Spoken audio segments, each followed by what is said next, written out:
खुलुमबाय लोगोफोर नोंथांमोनखौ गासैखौबो आरो दिनैनि गोदान भिडिअ नोंथांमोनखौ गासैखौबो बरायबाय लोगोफोर दायो दङ आङो बिश्वनाथ जिल्लानि बाथौ थानसालियाव लोगोफोर दिनै मंगलबार 7 हप्ता दिनै लोगोफोर दिनैनि आरज हान्जाया जाबाय बालिसां बियाबनि लाइगां आरज आफाद हान्जा आरो लोगोफोर भिडिअखौ जोजासे नायलांबाय था आरो लोगोफोर जायबा आंनि चेनेलाव गोदान फैदो साबस्क्राइब खालामलाङोबा प्लिज साबस्क्राइब खालामना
बिथांनिसिम रोजा रोजा साबायखर बावनाय थाबाय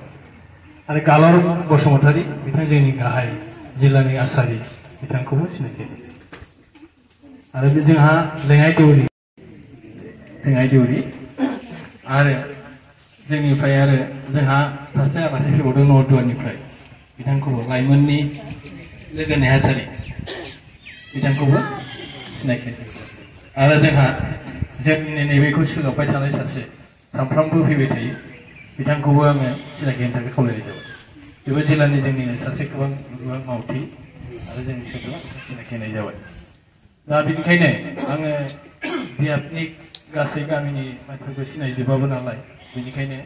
नोंथांमोननि आफादगिरिखौनो दिनैनि बे नुजाफैनो हानाय गामियारि मानगोनां आफादगिरि नेहाथारि देउरि देउसि गासैखौबो सिनायथि होनो थाखाय आं आफादगिरिखौ खावलायनाय जाबाय बेयावनो जोंनि बालिसां बियाबनि सिङाव थानाय लाइगां आफादनि आफादगिरि दिनै बे आरज खन्नायनि हाबाफारियावनो जा गाहाय आलासि हिसाबै जा थिखानाय दंखायोमोन नाथाय दुखुनांथाव बाथ्रा जाय गाहाय आलासि बिथाङाबो सफैनो हायासै आरो लोगोसे जोंहा बिश्वनाथ जिल्ला गौतमनिनो गाहाय आफादगिरि सार बिथाङा गावनि सिनायथिखौ लाबाय आरो लोगोसे जोंहा बे बिश्वनाथ जिल्ला दुलाराय बाथौ गौतमनिनो जा गाहाय नेहाथारि सार बिथाङा गावनि सिनायथिखौ लायाखै बेनिखायनो आलासि सिनायथि हाबाफारियाव जाहाथे गावनि सिनायथिखौबो दान्दिसे गसंनानै सिनायथिखौ होगोन होननानै आं खावलायनाय थाबाय जागोन बिथाङानो जोंनि बिश्वनाथ जिल्ला दुलाराय बाथौ गौतमनि गाहाय नेहाथारि दानिया फैदो बेजों लोगोसेनो जोंनि बालिसां बियाबनि जिथु आरज दैदेनगिरि आरज दैदेनगिरि जय जाथों लोगोसे बे आरज दैदेनगिरि आरज हान्जानिनो गाहाय नेहाथारि लोगोसे जोंनि बालिसां बियाबनि गागि आफादनि आंजों दा आं एसेबां गोलावसिम लांनो सानाखै बिथांखौ गावनि सिनायथिखौ लानो थाखाय खावलायबाय हान्जानि हाबाफारियाव नुजाथिफैनो हानाय 6टा गामिनि आरजआव बाहागो लाफैनो हानाय नैबे सानथि लथाखौ बिथाङा बावदों बेनिखायनो बेबो जोंनि जिल्लानिनो मावगिरि बिथाङा थालांबाय आरो लोगोसे जोंनो सोलोंथाइ नांगौ जायो बेफोरनि सोमोन्दैनो माखासे गियान लानो थाखाय जों माखासे आलासि दोनखानाय दङ बेखायनो आरजनि गेजेर गेजेर जों माखासे बिबुंथि लाखिनो थाखाय जों आलासि थिखानाय बायदियैनो जों दा आलासि बिबुंथिखौ जों होनाय जासिगोन बिश्वनाथ जिल्ला दुलाराय बाथौ गौतमनि गाहाय आफादगिरि सारखौ फंनैसो बिबुंथि लाखिनो थाखाय आं खावलायनाय जाबाय गोजोन्थों सिबिसालिखौ साखोन सिखोन खालामनानै लाखिनो हानाय दौरि बिफा गुरु लोगोसे लेङाइ दौरि लोगोसे जिल्लानि आसारि बेनि अनगायैबो बालिसां बियाबनि सिङाव थानाय लाइगां दालाय आफादनिफ्राय बाहागो लाफैनाय दौरि बिफा गुरुमोन जिल्लानिनो दैदेनगिरि नोंथांमोन लोगोसे साबायखर मानो होनोबा जोङो जिल्लानि सिबिसालियावल' नङा मोनफ्रोमबो सिबिसालियाव जोङो आरज लानाय हाबाफारिया जोंनि खामानि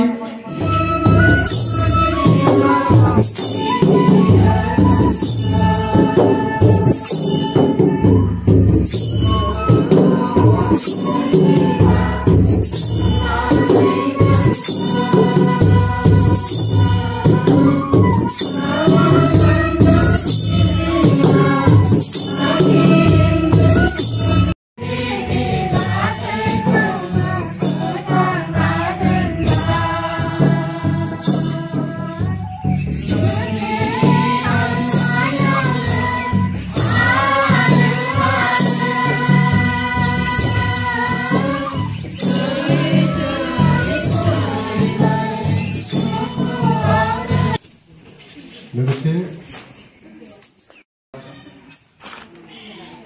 लाइगां जथाय आर'ज आफादनि सिङाव थानाय माइगाव आफादनि आफादगिरि नेहाथारि नोंथांमोननिसिम मान बावनाय थाबाय। हयथ' बे लाइगां जथाय आर'ज आफादनि सिङाव थानाय लाइमोन आफादनि आफादगिरि नेहाथारि नोंथांमोननिसिमबो आंनि मान बावनाय थाबाय। दिनै आंखौ धोरोमनि फंनैसो बावनाय थिनायनि होदों गोरोन्थिया जोंनि निमाहा मोनगोन नोंथांमोननि सेराव गावनि आत्मा देहा सोलेरा गोथारथि थानांगोन, गावनि साननाय हनाया सैथोनि जानांगोन, अब्लानो नों जेबो बेयाव बुंनो रोंलायनांगौनि बाथ्रा फैया। नोंनि आत्मा गोथारखौ लानानै नोंनि देहा सोलेर गोथारखौ लानानै गुबुरुद खुलुमोब्लानो निस्सय आफा इसोर बोराइ बाथौआ नोंनि हास्थायनाय नोंनि साननाय हनायखौ मोनदांनानै नोंनि हास्थायनायखौ जाफुंहोनो हायो।